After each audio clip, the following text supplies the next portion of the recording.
Оперативниот план за вработување 2025 за власта е грижа на државата и визија за подобар живот на 16.000 граѓани, а за опозицијската СДСМ планот е само параван за партиски вработувања по список. Од владата и денеска потенцираат дека во фокусот на мерките се младите, на кои им се нуди можност со државна помош да отворат сопствен бизнис и иднината да ја градат во Македонија.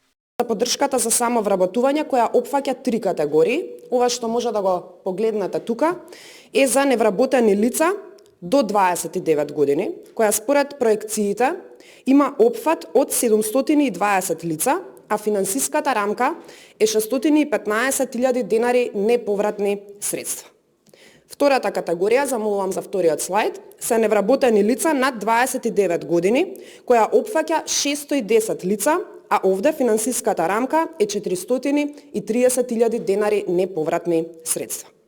Понатаму, доаѓаме до поддршката за вработување на здружување во друштво со ограничена одговорност, кое е предвидено да опфати 400 лица. На пресконференцијата реагира од СДСМ. Наместо стратегија за отворење нови работни места и поддршка за младите, на долгорочно невработените, власта спроведува нова серија партиски вработувања по список. Државните институции на ангро се полнат сороднини на функционерите на ВМРО ДПМН. Единствен критериум за некој да добие вработување е фамилиарните и партиски врски, ништо друго, и затоа младите и способни луѓе ја напуштаат земјата.